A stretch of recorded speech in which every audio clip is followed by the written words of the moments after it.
Hey everybody, welcome to the 21st installment of an Isaiah Desta Conversation. Today we got Antonio with us. Tell the people a little bit about yourself.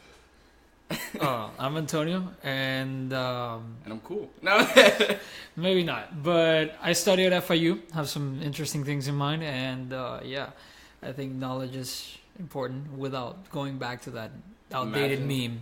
Imagine a brain surgeon without knowledge.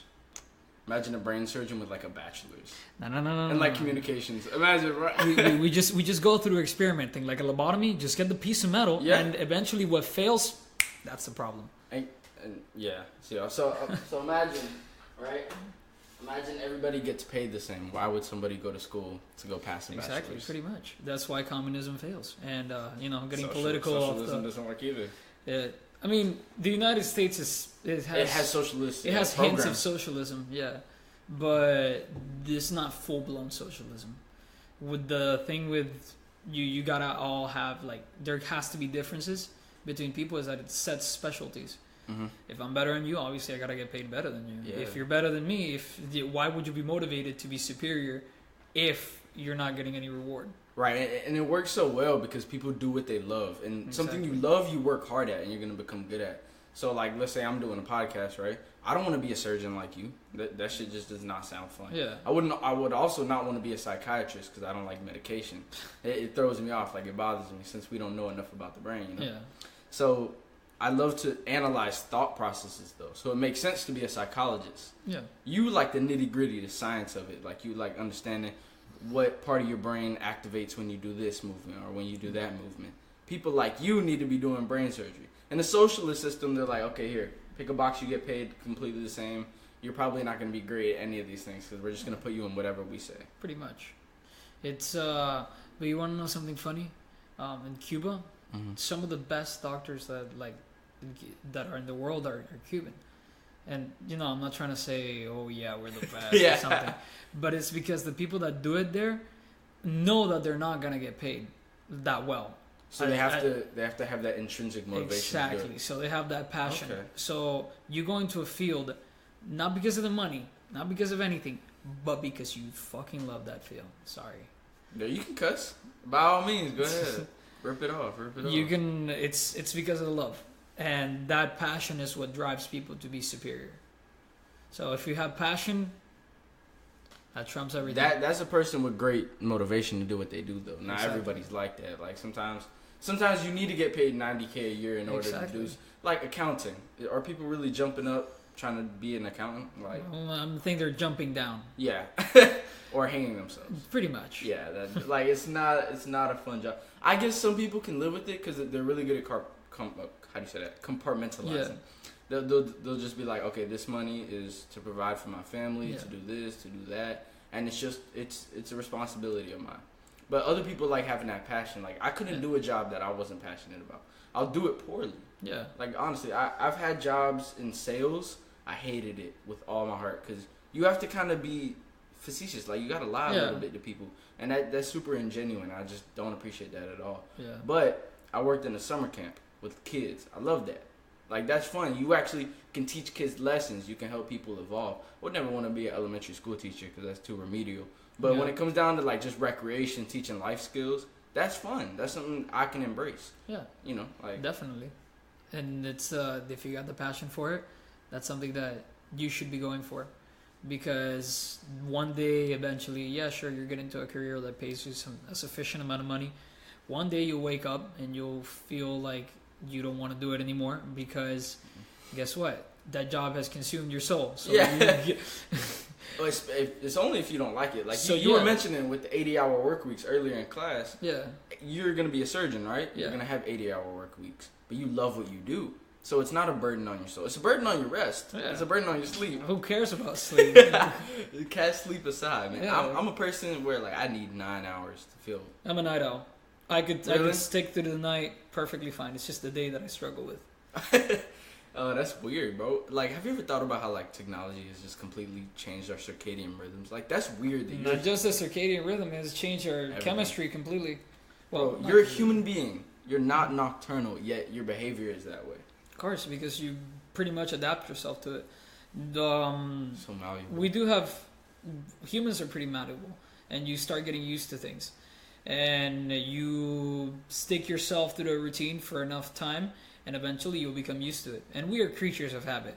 So once that habit is enforced within your mind, then you're gonna do it almost on autopilot.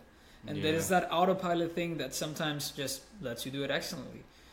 For example, driving. There's this book on the brain. I don't remember what it was called. I just remembered it was given to me, and I took a read through it.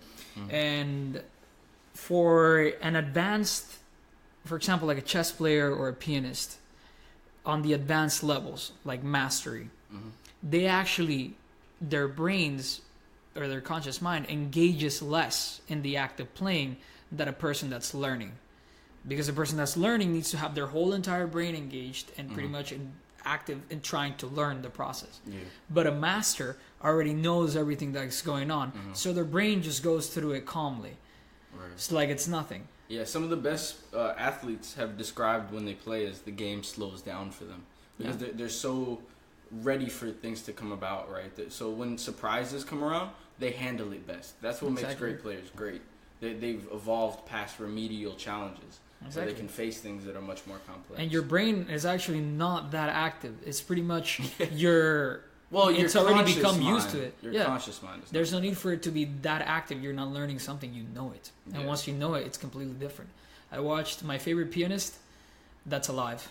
You know how to play the piano? I try. There's a piano on campus in Graham Center. I've been trying to find instruments all over it, but no, after finding some... Wait, do you know where the piano is? No. Yo, I'll show you. Sure. It's right behind the police station in Graham Center. Oh, sure. It's like a little lounge. Oh, I'm down for that. Yeah, I saw somebody playing once, and he had like 14 girls around him. I was like, yo, you know what he's doing. Oh, man, if Liszt would have been alive. But then again... What happened? Liszt would have been alive. Who's that? That's my favorite pianist. Top of the line. Okay. I don't care who argues. He's the best. Anyways, moving on. Second favorite, Lisitsa. She's from Ukraine. She's excellent. Even though she's sometimes like a race car on the piano. But a what? A race car. She's really fast. So is that a bad thing? I think that's impressive. It's impressive. Very impressive. But sometimes there are songs in piano that require patience. And these pauses are very necessary. And with Lisitsa, I watched a 4-hour video. I don't know how I stick through it, but I watched it. I bet it was at night. It was, yeah. I couldn't focus on something if it was the daytime like that. On her learning a song in 4 hours. 4-hour practice section. Sheesh. Whole song?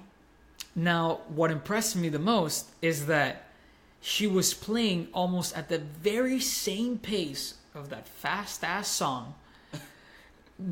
She was reading it and playing at the same time, but she was playing it at the same tempo.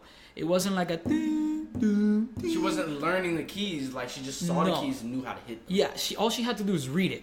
That's insane. It's like copying, copying handwriting. Right, yeah. She was doing the very same thing. She knew the keys, she knew the piano, she knew where it was going to be, what strength, how loud it was going to sound when she touched it, and how much force she had to apply to it. So all she had to focus on was reading which key she had to play. And that was incredible. That's crazy. And reading music for her was like just reading common words or English. Just basic. It was nothing. That's what I've seen studies that say that when you write down your notes instead of typing them in a computer, you internalize the information better. Of course. And I think that's because there's less space in between the input and the output. So the input being your hand moving the pencil and the pencil writing down the words versus you typing a key and the key doing the rest of the work. And your body's much more engaged. By your body, like your mind. It's much more engaged. You got to move your hand. You're just pressing. Like pressing doesn't innately mean W. You can hit W on the keyboard, but your body doesn't process any difference between the W and the E. It's just a down press. And when you press W, what's going to come out as a W? When you write something, sometimes it doesn't even look like a W. Keep in mind that I think the only reason it's that way is because we haven't been typing since we were children.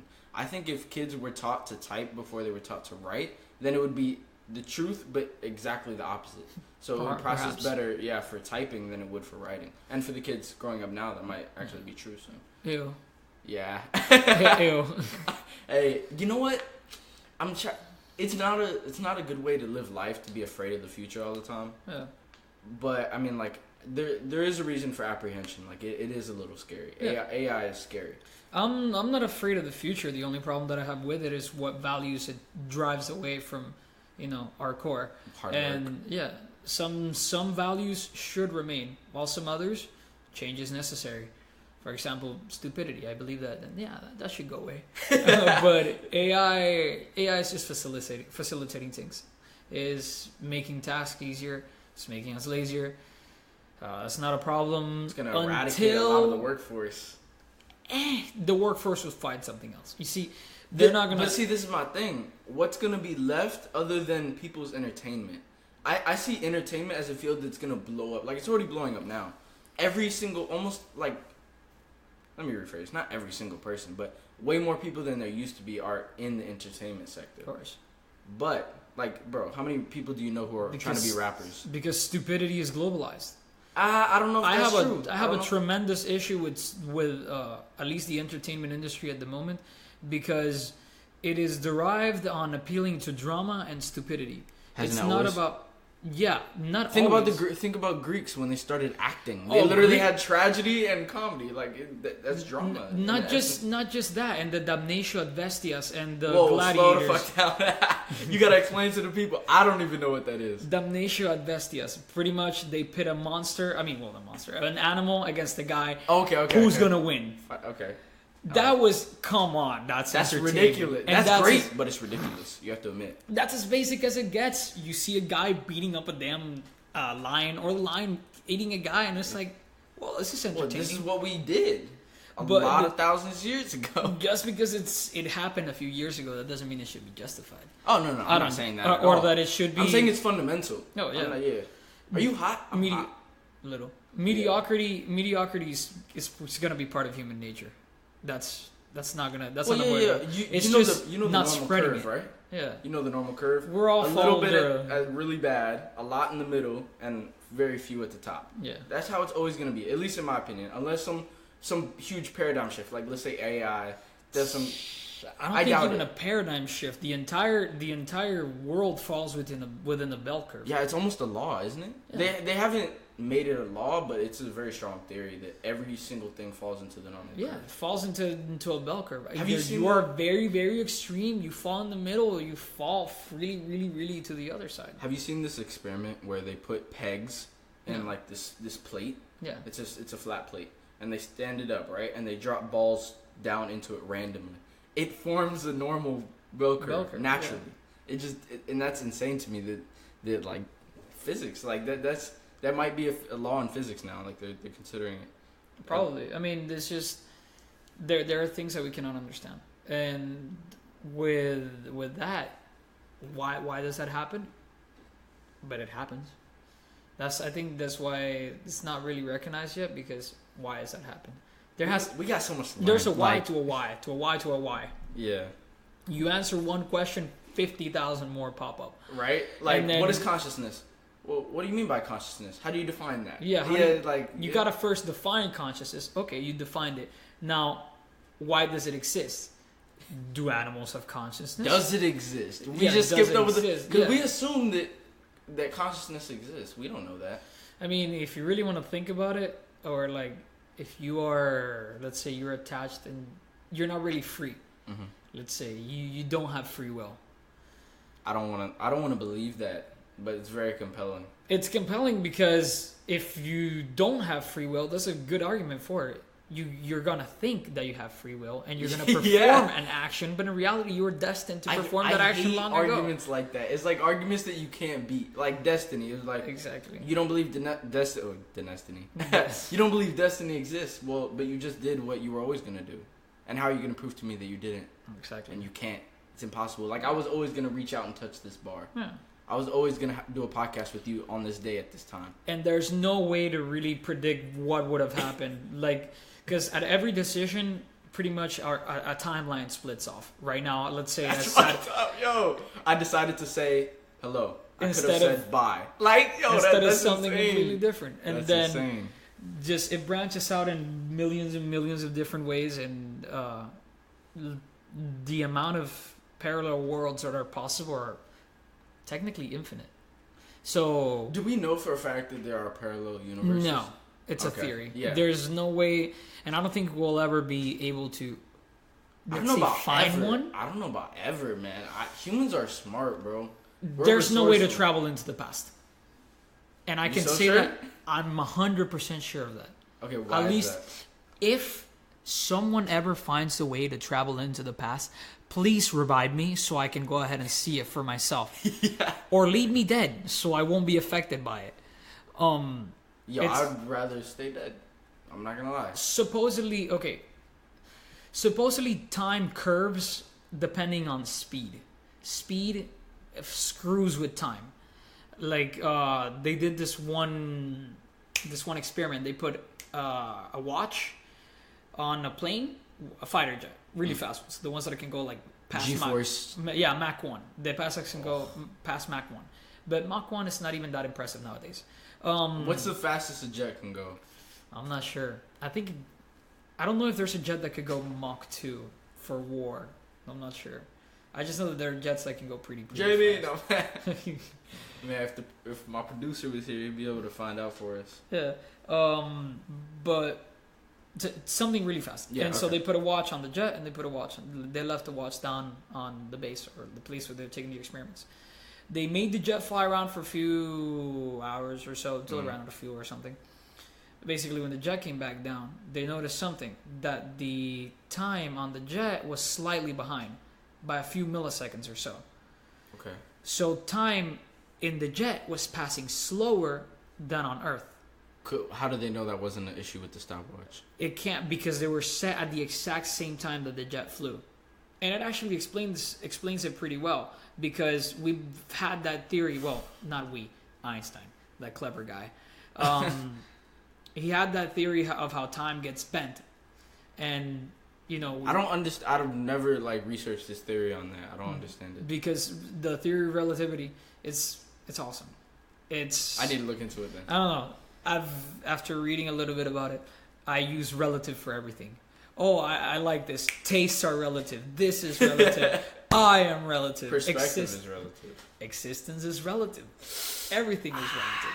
And so, going back to traveling on time, if the faster we go, the slower time passes, because time starts to curve, right?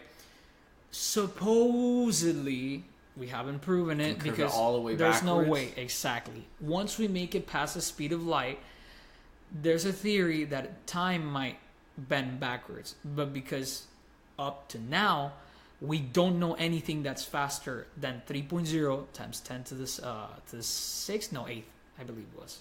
Okay. Which is the speed of light. That's light speed. Yeah. Okay, so how do we know? First of all, how do we know that it will be fast enough to not only go backwards in time? I mean, to not only slow down time significantly, but to go backwards, to go into the negative. Basically, pretty much, this guy made an equation for it. I don't remember the name of the equation, but I just know that that's the theory, and it's a theory. And keep in mind, how long would you have to go that speed, and how far back would that take you? There's no way. We don't know how to control it. If we manage to do it, how do you control that? Oh, just travel for an hour and you'll be 10,000 years in the past. Yeah. And besides, how would you be in the past?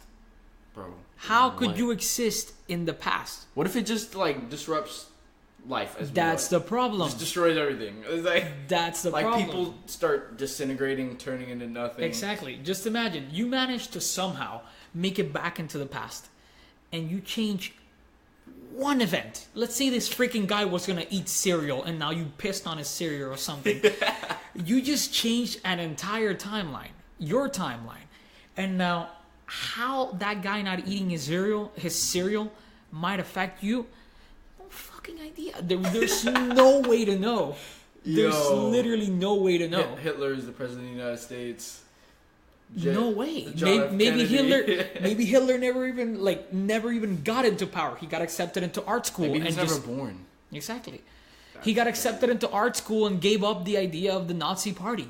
Became the greatest artist of all time. Exactly. And maybe in another universe, Adolf Hitler is actually awesome and painted like multiple masterpieces. Yeah, instead of Picasso, we have Adolf. And maybe Picasso was actually the Mussolini. That's insane. You don't know. And you change one event, you're changing an entire history. So it'd be... Well, we can't necessarily say that because let's say we piss on this dude's cereal. Yeah. He goes outside, gets shot. Let's say he was going to get shot anyway because the amount of time it took him to cast aside his cereal and clean up. Let's say it was the same amount of time it would have taken him to eat it. Yeah. And nothing would have been affected in the fact that he would have walked out that door at the same time. And got shot at the same time. Maybe you pissed on his cereal, now he's angry and walks out an hour later. That's a valid point. I'm saying, but we can't necessarily account for the fact that it would necessarily change that. Exactly. But we don't know how that would affect it. This is so interesting, bro. Like the butterfly effect. A butterfly flapping its wings a mile away causes a tornado of 100 miles away or something like that. I don't remember how it went. It was something pretty unpoetical. Right. It was something pretty unpoetical. But the butterfly effect is this. Yeah, you have the cause and effect. Maybe a small event creates this big change. You'll never know. Man, how do you... This is what I was thinking about earlier. Let's say a person like you, right? Yeah. A person like me. You think about these things. Yeah. You see the futility, or maybe you become nihilistic, or for whatever reason. I gave up Nietzsche a long time ago. I'd rather not depress myself. Thank you. That's a path that a lot of intellectuals have taken over the years. To just go for that, oh, wait, we don't understand nothing. We don't understand anything. We're idiots. Yeah. We can't do anything. Let me just quit. Helpless. Yeah. Let me just quit. How do you then conduct yourself functionally in society? You can't. You can't function. It's just not a viable thing to say or to be. You can't be that way. Yeah. I mean, I don't know. It's just with appearances, a lot of people just hide completely who they are. You can never 100% know a person. I've never subscribed to that notion. I don't think people are a way. I think people are completely dynamic, almost utterly dynamic. Like I really, aside from genetics, of course, but like the way you act, like you said, the decision you make could take you down several different paths. Right? There's a whole bunch of other scenarios where you did something else. But then because I don't think there's a way people are. I think like let's put it like this. Let's say you're in a relationship with a girl, right? Mm-hmm. And you say something, she misunderstands you. It wasn't your purpose to say that thing in that way, but she took it that way. Now your point isn't getting across. Rarely do our ideas from our brain get put across in the world. Brain properly. Sucks at that. Yeah, we suck at communication.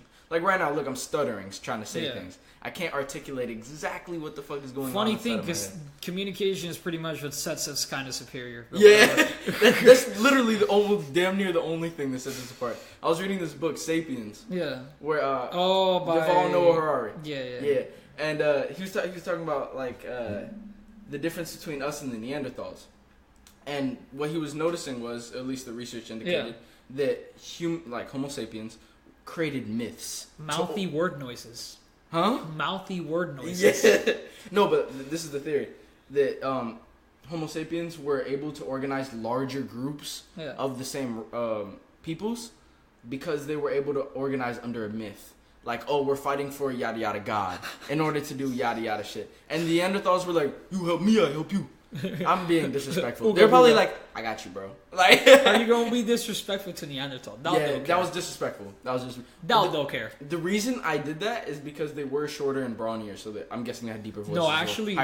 Neanderthals weren't higher. Like, I think they were taller and more masculine looking. What? Really? Yeah. Everything I've heard, they were shorter. No. They were Neanderthals were bigger, slightly bigger than humans, and they had higher testosterone. I know that for sure. They had stronger jawlines and bigger heads. Brow ridge was more pronounced. So they were more. Yeah, that makes sense. You could say they were more masculine, to put it that way. Even the women were more masculine, I think. Which is kind of weird. Maybe they had trouble having children. Maybe that's why they couldn't continue. Maybe that's so, or maybe that's the fact that we probably mixed in. We did mix in, but they died out for the most part. Or could you just say that they were selectively weeded out because they're not preferable for survival? Maybe not. It's not that they're not preferable. It's that word noises are superior. Well, think about it. It's preferable then. Think about it. you can organize an entire army. So you organize 10 people to kill a freaking mammoth. That mammoth is getting wrecked. So that mammoth is gonna get wrecked, and you're doing it alone. Yeah, you might be 10 feet tall, or you might be full of muscle, but that mammoth catches you the wrong way. There goes your liver. You're dead. Yeah, and they can't organize outside of that. You have 10, even if they're 5 feet tall, the mammoth catches one, and then the other one stabs him in the eye, or like I don't know, they hold its legs down so he can't do anything. Hold its legs down. That seems silly. I mean, yeah. I was just watching Game of Thrones season 4 episode 9. Yeah. And do you watch the show? Of course. All right. So for the people who don't watch the show, I'm gonna give a little breakdown. So there's people on the north of the wall. They're wild. There's people on the south of the wall. They're not. They're organized. They're here. Well, they're more organized. Yeah. They're here to defend the rest of the world against the people north of the wall. This is the Spark Notes version. So the people north of the wall had giants. They came with mammoths, but they came randomly. And the people on top of the wall, the like 50 people versus 100,000, knocked them out. Boom, boom, arrows. Drop a scythe, swipe them all out. Take out the mammoth, one by one. Large bolts. They just take them out one by one. They're organized. They fire the arrows all at the same time so that you can't run anywhere. Notch, loose! And all the arrows fly all at once. The people on the north side, they're popping arrows whenever they can, trying to hit people. That works. You're going to hit people. But it's not as efficient. Pretty much. So that's why Homo sapiens were able to continue on. That's a theory, yeah. Well, yeah. I'm projecting. We're all theorizing here. Yeah. But we should put a what's it called? A theory. copyright. Yeah. Oh, wait, what's it called? Disclaimer. Disclaimer. A disclaimer at the beginning. Be like, Theories. Please don't set us on fire. Yeah, for real. Ooh, yeah, but we will. People love to set people on fire they disagree with now. It's a thing. I mean, I sometimes, most of the times I find it hilarious because some people are really, really witty. Just obscenely funny. And people don't get the satire. I hear some things that are just straight up, like, even though they're being an ass, they make me laugh so hard. This guy the other day was like, the next time you make fun of my cooking, like I read it online, next time you make fun of my cooking, Ivan, I'm going to put one of my fists through your mouth and one through your ass, and I'm going to string you up like an accordion. And I was like, who comes up with this? Because it's just, sometimes it comes to you in the spur of the moment. You have to admit, sometimes, well, I know for a fact, some people are wittier than others, just naturally. Like, my best friend, it's his birthday today, actually. Shout out my dog, Jordan Graham. He's one of the funniest people. Like, he just says things at the spur of the moment. He's actually a great freestyle rapper. Yeah. So it makes sense. His brain moves quickly like that. Yeah. He's able to think of things easily. You insult me like that and I'm going to laugh. Yeah. You insult me like that. Bro, we roasted each other so much when we were young. Well, mostly him to me. Yeah. Because I'm not. He's the bully. It was, I guess, you could say it was kind of a bully dynamic. But I didn't let it bother me like that. Yeah. Especially when it's funny. Yeah, he was good at roasting. Like, that's just what he did. In the group, he would roast everybody. That was his thing. But yeah. I don't know. I feel like it affects you less when you're funny. Because like if you just say some mean shit and it wasn't like witty at all, like I'm just be like upset that you said that. Like, why you say that? Like, yeah, but you put it in a funny way. I've always thought you should be able to get away with doing bad things if you do the bad thing well enough. Like I think I was mentioning this to you earlier. If my kid lies to me well enough, where like he actually fools me, I might not punish it. I might still if it's egregious enough. Yeah. But because I want him to learn a lesson. But if it's something insignificant, like he lied to me about doing a chore or whatever, went out and played, and then did the chore before I found out. Yeah. By all means, bro. Do that, because I want him to understand that these rules we set up are just guidelines. You don't have to follow them if you know better. Obviously, when they're young, they don't necessarily know better most of the time. But I'm open-minded. I'm willing to believe that my kid is smart enough, God willing. Not really. But hey, the things we say. Pretty much. That I'm willing to allow him to prove his merit. Yeah. If you can do that, or she. If you can prove to me that you can do this, then I'll be impressed and I'll let you slide. Yeah, like what I was telling you about relationships. If in a relationship, if I get lied to well enough, yeah, sure, I might be a little hurt. Yeah. But if I find out like after a month or something, okay, it may hurt a little bit, but I won't be pissed. Yeah. Like, okay, it's like you beat me at a game, congratulations. I'm not gonna be a bad sport about it. But you lie to me, and I find out in the same conversation, like or, we were saying, or I find out like the very same day, Mm-hmm. and I'm gonna be mad because I'm gonna think that not only are you lying to me, but you're also calling me stupid because you're thinking I'm not gonna figure out that crappy lie you just told me to my face. Like if you have enough respect for me, you will develop a quality lie. Exactly. I shouldn't be able to figure out the lie within the same interaction. Exactly. Even within the same week as pushing it, but interaction is highly more frequent now. Partial truths. Lie to me in a good way. And if you're gonna say lie to me in a good way. Or if you're gonna lie to me, make me laugh. Yeah. Make me laugh at least. Or, lie in satire. Like lie so blatantly. Yeah. I've noticed this. If you don't want to tell somebody the truth, just lie to them so blatantly, it gets across two ideas. One, I'm not really lying to you. Two, I just don't want to tell you the truth. Yeah, I don't want to talk to you about it. Yeah, this is not something I want to discuss. What's your body count? 500. 5,000. And in the planet Mars, I took out some other 3 girls. Yeah. So it's like, okay, so you don't want to answer that question. Cool, let's move on. Yeah. And usually people are cool about that. Like, they don't keep pressing you. Nah, for real. I've noticed most people just kind of back off. Yeah. People are smarter than we give credit for. Yeah. We're also dumber. Man, I just think that's like a small show of dominance. The human brain can still recognize territorial aggressions. Yeah. At least up to a subconscious level. And, attraction is a far more shallow process. It's damn near all subconscious, I would say. Yeah, because we still have that like embedded into who we are. That's why like people don't really change. Mm-hmm. They don't. Well, the fundamental nature of people not change. in any way that matters, at least. Oh, I disagree. Not in any significant way. Like usually you go from this way to worse. I've yet to see any person that's changed for the better. And if they change for the better, it's a facade most of the time. That is a great point. Now let me explain to you what I mean. Fundamental values I've had just as it seems innate to me, and it's not necessarily from my parents because my mom doesn't necessarily have these values.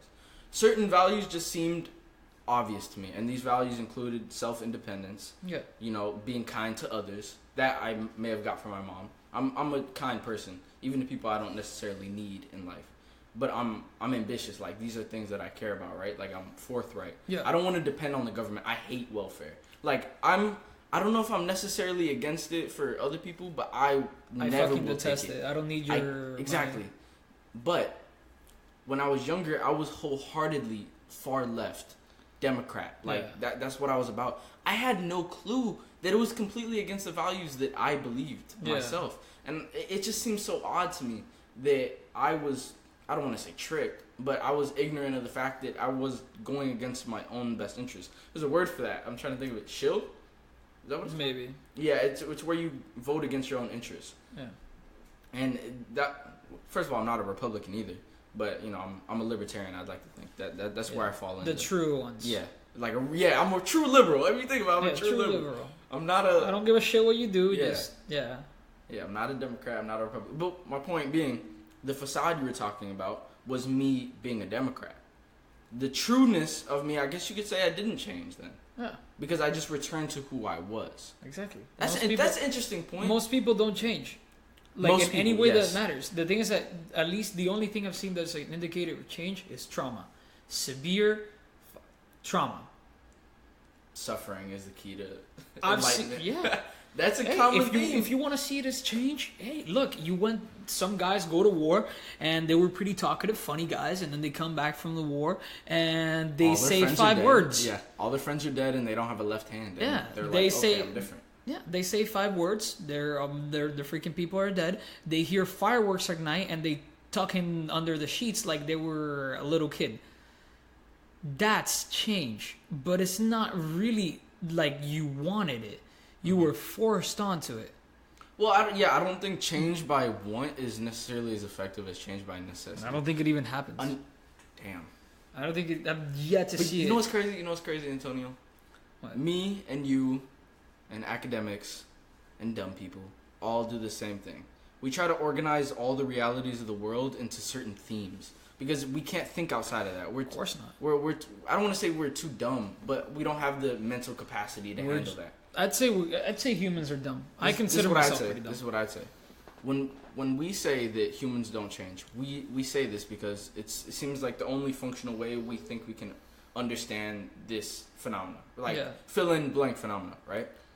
There's no way that it can be that true among so many tables. Like, that's why we love laws. We love making things into law, right? How many true laws are there? Like, gravity. Yeah, it's a law. Oh, wait, you can do zero gravity. How does that work? And, you know, like, there's exceptions. Well, I don't know. Where in the universe can you have zero gravity? Black hole. Yeah. No, that's just extreme gravity. Like, no, I was that was gonna stupid. say, like, that was stupid. where It sucks. How does it work? I don't understand black holes. That sounds so ignorant right now. As far as I understand, black holes are infinite gravity. Yeah. Oh shit. And we say infinite because we have no idea how much it is, and we're not going to measure it anytime soon. If you were about to die, would you go into a black hole if it was available, an option? Like, let's say you're on the verge of death. You have a week to live. Would you go into that black hole and see what it is? Sure, I'd rather get just spaghettified than die a normal death. Well, we don't know that's what happens. It bends light. I don't want to see what it does to me. Yeah, that would be horrific. It bends fucking light. Ugh.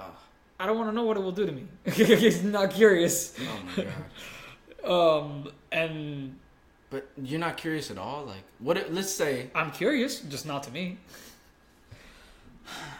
Just imagine it's pulling in so fast that light cannot escape it. What? God. Just what? That's horrific. So, and not only that, it eats stars. So, it's a little tiny point of concentrated gravity that we have no idea of its dimensions, but it can eat something that is like 17 times our Earth. Damn, that's fucked up. You know, the reason I say that is because Interstellar, first of all, is my favorite movie of all time. Yeah. And at the end of the movie, near the end, he, spoiler alert, goes into a black hole.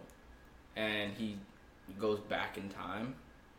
Well, I don't even know if it's necessarily back in time. He was always there. Yeah. Because the event that happened back then happened before he did it. Yeah. So it's like, it's tricky. And if they had Neil deGrasse Tyson on, I saw it on a YouTube video, and he was breaking down the scientific validity of the movie. And he said, this is like really accurate. It's generally accurate movie. I trust that guy. He's smart as hell. Yeah, and he's good at getting ideas across. His communication skills are really great. Because there's some people with, like, what do you think his IQ is? I don't think he's a genius. 150. Yeah, gotta be 150. 40 something. Yeah.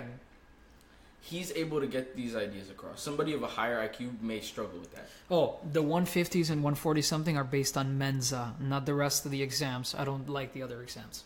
I don't even know. Mensa is one of the IQ tests Einstein took, and it's based on, I think the max is 162.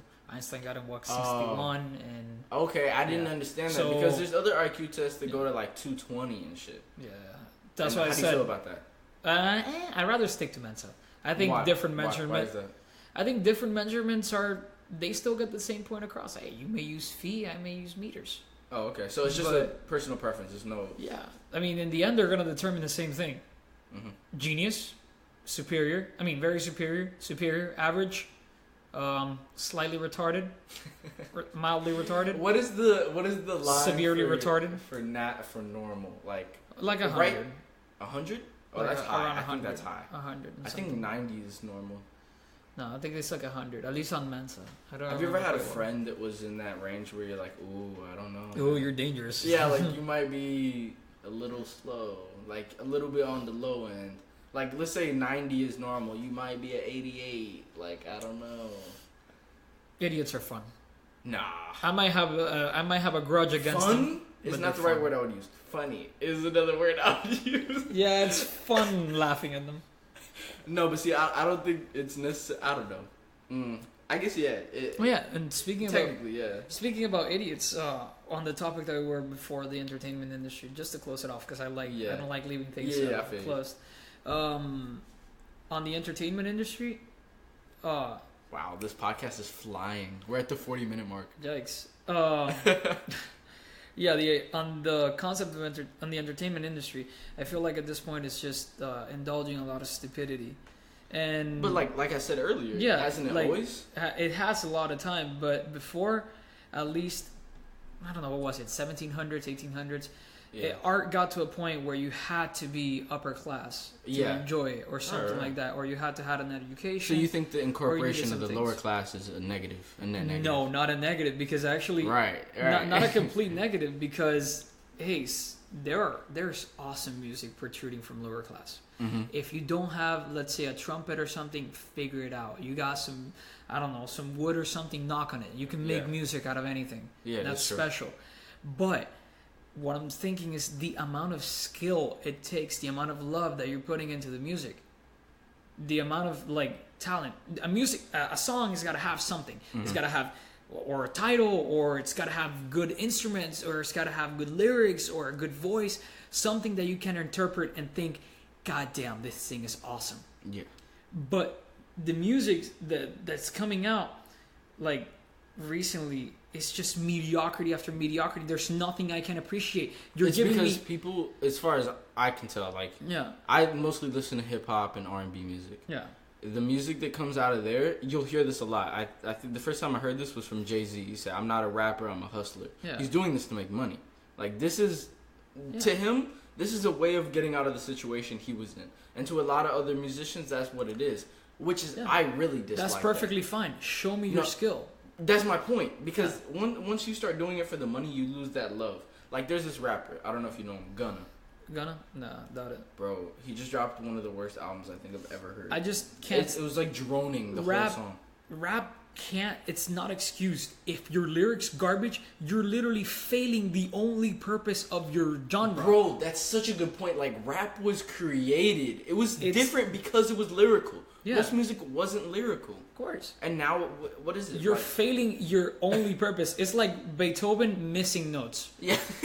or I don't know, Paganini sucking with the piano. Yeah, I don't know any of these people, but I get what you mean. Or Hendrix being garbage. Okay, yeah. Hendrix playing 3 chords. You see, bro, most of the songs that you see today, the guitar, okay, I get it.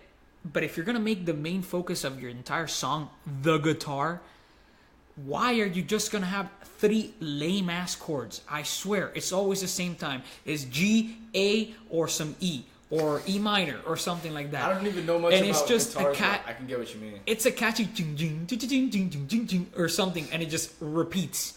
Repeats over and over at the end. Well, hip-hop started that, where the super repetitious beat. Exactly. The boom bap. But you have lyrics. Yeah. Great lyrics. You're backed up by lyrics. Your lyrics are good. Mm-hmm. Pop or rock, things like that, sometimes they're not that strong lyrically. And you could say I'm wrong on that, and that's arguable. But they're not...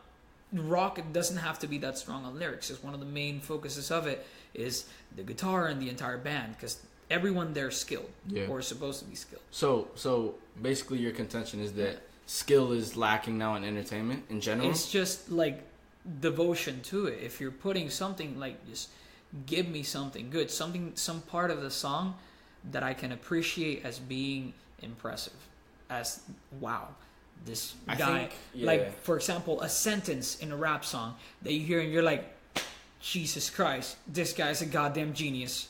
Or that's how I feel when I listen to actually Drake. I'm not gonna front, even if he didn't write it himself. Some of his lyrics are just impeccable. The way they're delivered is just, it's really nice. Exactly. And okay, so this is what I have to say about that. I think we've lost the niche aspect of music. People making music for a certain people. Everybody's trying to appeal to everybody now. No, you can't. I realized that when I started doing this podcast, I would have a whole bunch of musicians on. I'm not super interested in having a whole bunch of musicians on. Podcasts like this intrigue me. Podcasts like this keep me wanting to do podcasts. Yeah. So let's say I try to appeal to every single type of person. I'm gonna miss everybody, or I'm gonna, or you're gonna be mediocre with everybody. I'm not gonna provide a special effort. That's why that's why physicians specialize. That's why That's why capitalism works. Yeah. We literally just went full circle explaining how capitalism works. We didn't really realize it. You have to work in a niche to do it effectively. But this is old stuff. Yeah. 1772, publication of the Wealth of Nations. This guy is talking about the division of labor and why it's necessary. Why a guy banging out to make a nail can make only 100 nails a day, but just dividing that labor into 5 things, those people could pop out 20,000 nails a day. Yeah. is division, and Bro, the more you specialize and subdivide, the more capable you are at a task. This right here is why history is important. We should have Ozzy listen to the podcast because this right here is why you need to know history. At least 150 years in the past. At least history is just imperative, bro. Because if let's say more people would have read what you read, understand the wealth of nations, understand why capitalism works, understand basic economics, like just the most simplest of things, you would understand these things already, and you wouldn't have to remake the same mistakes. How many times has Well, I don't want to say how many times. I guess it's fairly recent. I just think you gotta have a concept of what works and what doesn't. And the more you understand history, and a good understanding, not like you read some or watch a 20-minute video on it. Yeah, that's stupid. Yeah, or a Netflix documentary.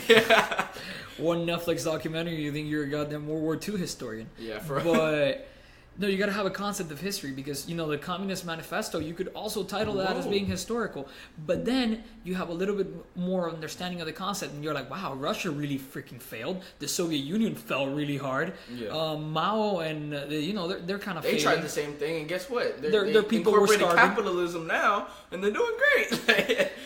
Wow, like you realize why it fails, and I don't know.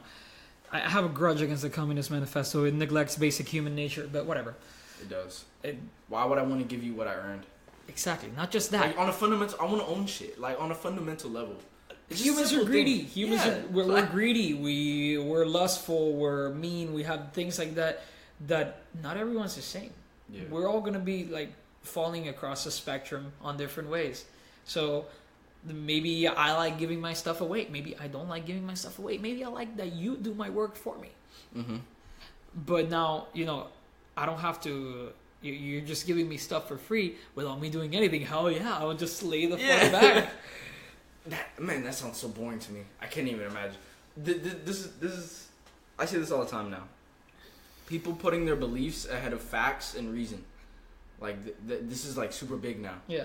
And my only contention, like I get it. I get you want to put your ideals out there and you want to own that. Keep that within your own life. We can't legislate that. That's preposterous. Like, that won't function well. Like, let me put it to you like this.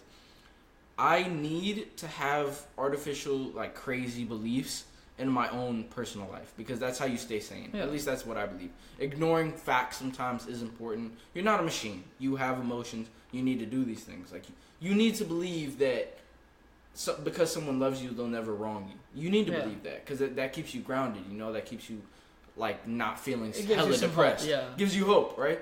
Regardless if it's true or not, sometimes you need to be deluded. But you cannot legislate this. You cannot say shit like there's no difference between genders. It's unequivocally inaccurate. It's not true. Yeah. But people, I get it. They want equality. They want that. They want to feel equal, right? Yeah. Just because you're not as physically strong as a man doesn't mean you can't do other shit that a man can't do. Huh. Like I always said, yin and yang, two sides of the same coin. Not just that, I think you could take it even more further, like with the entire human race. Yeah. We're not equal. No. We are not. We should be equal under law, under legislature, and under treatment of things like that, but we are not equal in any way. Sure. And loving everybody, that's something I disagree with entirely. And respecting people, bro. It takes me a fat ass minute to respect someone. I let people disearn my respect. That's how I approach it. I respect everybody. No, respect has to be earned. You gotta, you prove that you're trustworthy, and once you prove you're trustworthy, then I give you my trust. It's not something that I hand you out freely, or like respect. I'm not gonna respect you until you give me a reason to respect you. And you know what I feel like right now? Huh. I feel like you're Malcolm X and I'm Martin. Keep the motherfuckers out. I don't want them here. No, you gotta earn my respect. Yeah. Once you earn my respect, I'll give it to you. Mm-hmm. That's it, and I'll trust you, and probably be even more loyal than the person that gave it to you for free, because now I know that you're worth. Well, something. I mean, keep in mind like the differences in our philosophies. It doesn't take time for us to align. Yeah, exactly. The first time you prove that I shouldn't give you my respect, it's gone. It's not like I'm just keep giving it to the same people disappointing me. So if it was like a chart, this is you. You start about midway. Yeah. Where you're like you're not sure, right? And eventually you either go up or down. I start high and then I eventually go up or down. So I mean, it doesn't really matter. You know, Yeah. but I get why you do that, because I'll get wronged once before you get wronged ever. Yeah. But I also have more opportunities than you. You get what I mean? Yeah. I'm gonna encounter more people who are willing to work with me. I'm also gonna encounter more people who are gonna fuck me over. So mine is more of a risky It's a double-edged proposition. sword. Yeah. Yeah. Mine is more of a risky proposition. Yours is more of a conservative. I just think we should have like that. People should be equal under the eyes of the law, and we shouldn't treat ourselves with disdain. That I don't respect you doesn't mean I'm gonna spit at you in the street. Yeah. Or that I'm gonna freaking bump you and try to beat your ass. It just doesn't mean that I'm not gonna value you. But you gotta. That's fucked up. I'm not gonna value you. Yeah. I value something after like I learned that it's valuable. Mm-hmm. So if you show me that you have value to you, fuck yeah. Yeah. Well, you heard me in the beginning. I said Yeah. I'm kind to people even though they don't necessarily have any value to me. Yeah. And that just makes me happy as a person. Like, that's one of those irrational things. Yeah. That kind of just makes me feel good about myself and about the way I'm conducting my life. But I get your point. I get your contention. Like, you're a very rational person, I've noticed. You conduct yourself rationally. Huh? I stick to it because it's all I have. Once you lose that, like, you're talking about the insanity at Chipotle. Yeah, exactly. Once you lose rationality, like, what is there? I don't know. And I don't want to find out. Passion. Yeah, passion that can drive you mad. Oh, hell yeah. That's why this is why I understand I'm a very, very passionate person. That's why I understand I need this. I need this rationality. I need this side of life. Because if I lose that, I will go off the fucking rails, bro. Like, just with my girl. You just gotta know. This is an example. Yeah. I thought we were, like, dating the second, like, I started speaking to her. In my head. Like, I didn't say this out loud. But that's just how I processed the information. She was like, "Oh, we're talking." I'm like, "No, we're not. I've decided." You know? No, we're not. It's crazy. It is crazy. Yeah. I'm an intensely passionate person. Everything I do with passion. And I think that's I've burned out a lot. I start something and then I don't finish it. Yeah. Like was it Da Vinci? He had so many sketches he did not finish. He'll start and he'll get distracted and go on to something else. Pretty much. Imagine, let's say we take that person. And then we take some super organized person and have that be his assistant. How much greater would he have been? Some hybrid. Yeah, pretty much. Think about that. And, like... You just got to keep something that keeps you focused. Yeah. Something that... You need that balance. You got to know... You got to find something... Yeah, like... Usually we look in people what we're missing in ourselves. Well, so we know what your wife looks like already. She's not rational. Fucking insane. Yeah, for real. You're so rational. You're stoic. You just sit down. Yeah. How was your morning? And she's like, "Oh, it's so great." And throws a freaking plate at me or something. Fucking love you. Yo, that should be. But yeah, I don't know. I like finding in. If you manage to find in someone else what you don't find in yourself, it's gonna be very hard to let that person go because you're not gonna want to let go of that piece of yourself. Yeah, because it's so complimentary. And you know what's crazy? We say love, right? But what if it's just necessity? Like you just need them to live a functional life. I mean, love is so malleable and subjective, and it really is. Physical attraction. I mean, an attraction starts at such a physical level that to say that your love is truly platonic is kind of. I don't believe you. Yeah. Why do divorces happen so much? Oh, because people are miserable. Frequent? Yeah. People are miserable. They marry someone and they realize, wow, this really sucks. Yeah. So, yeah, you no longer want to be with that person. Have you ever heard this expression or like, I guess it's an expression where a girl or a guy will talk to their significant other. Let's say they look really nice, like they've dressed up. Or they're trying to get in shape or something. Like, who are you trying to look good for? You've never heard that? Yeah, of course. It's that idea that you need to stop impressing the person you love because you're with them. Exactly. That's why people get bored with each other. I don't take that approach. Like, every second of my day, I'm trying to, like, do the most. And I want my girl to do the most for me, right? Like, I want to impress each other until we can't anymore. Until we're, like, 70. And we can't fucking, like, get up in the morning. I'll still be doing flips off a freaking bench or something. 70 and land on my cane. Here, I guess here's a good question. Would you rather die young and vibrant or get to your 80s? Die young and vibrant. Which is kind of funny because I'm doing a really long career. Yeah. You go hit 28 and be like, that's a wrap. Wrap it up. That's it. We're wrapping it up right now. I mean, I guess for a guy, your prime is probably gonna be your early 30s, late 30s. Late 30s? Most likely But nah, because that's not your physical prime anymore. My physical prime. No. You're breaching your physical prime. No, my physical prime is going to be over in like 28 or something like that. No, that's not true. Most likely. No. Most likely. Late 20s, very early 30s, especially for athletes. This is how we know. The second that I hit residency or the medical grounds. Oh, yeah.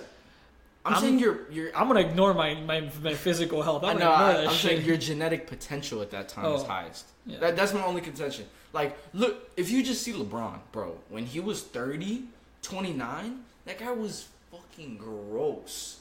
Like, his head hit the rim by accident and shit. Like, just wild shit. And bro, now he's 34 and like he doesn't move the same at all. Like, he's not significantly worse. Yeah. But you can see it. Like, it's not the same. He's not as agile. He can't really play defense all the time. And the only agility I need is right here. On your hands? My hands. Bro, do not neglect your body. I'm telling you. Oh, no, that's why I work out. Health is paramount, bro. It's so underrated. It's pretty much the only reason I work out. Yeah. Just to stay myself, like, just to try to get as healthy as I can before I hit med school and my health goes to... Do you have an idea of where you want to go? Hopkins. Hopkins? That's babe right there, and I dream about it because, getting out of there would be just incredible. Bro, like, I made it out of Hopkins. I'm a surgeon and Yo, that's gonna be amazing. If I ever need brain surgery, I'm coming to you. See, ready? That's your motivation. If you don't want to fuck me up, or my kid, or let's say it's my wife or something. Yeah, and it's also a risky career because you get neurosurgeons get sued often since you have a high margin of error.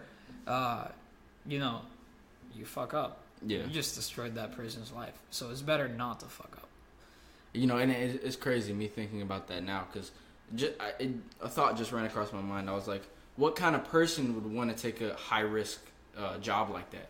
Like what kind of? But then at the same time, I think the same thing about the military. What kind of person would want to join the military and actually go into combat? That's insane. I have my own reservations about the military because I don't know.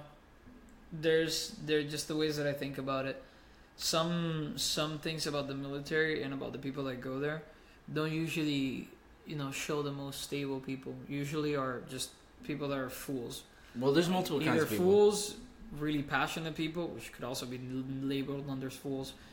Really, people that are just trying to get to a shortcut. People that are just there for the money. Yeah. People who are there because they are fucked up and want to kill. Yeah. Like I always say, is like there's the killers. Yeah. The people who really want to go out there and snipe people. Yeah. Who have that cold stare in their eye. Then you have people who have nowhere to turn. Really, like fucked up people. They're in a bad spot. Then you have people who think it's a good career, which it is. It can be. It really can be. Being in the military for like a lifetime, if that's really what you want to do, can be a great career. I just avoid war. Yeah. And keep in mind, our military is so organized now. You can like sign up and be like, I don't want to go into combat. Yeah. I want to be an engineer. Like you can do that. Especially if you're good at that thing. Like let's say you go to college for that thing, they'll put you in that. And if the only time they'll put you in war is if they need it. But they're so organized. Like, and keep in mind, what's the value of a foot soldier when we have drones? Pretty much. Yeah. And don't worry, we'll all be replaced by the Terminator soon. Yeah, for real. Skynet is coming. Skynet is coming. Yo, I was watching Terminator 2 like a week ago. I need to watch Terminator 3, but it kind of sucks, right? Yeah, it does. Not the best. Usually funny because the second parts are the one that usually suck. Yeah. Well, I mean, everything after the original generally sucks. But the second Terminator was better than the first, in my opinion. I don't really like the first. I guess because it's too old. I mean, your clothes, your boots, and your motorcycle. Yeah. That's in 84. Damn, man. Alright, so we're going to wrap it up. Alright. We'll do another pod very soon. I want to thank everybody for taking a listen. If you enjoyed, please leave a 5-star rating and a review. Till next time. You want to give any last shout-outs? Maybe your Instagram or something? Be fucking happy. Nah, I usually don't check anything. Just be happy. All right. That's it. All right. Let's wrap it up, fellas.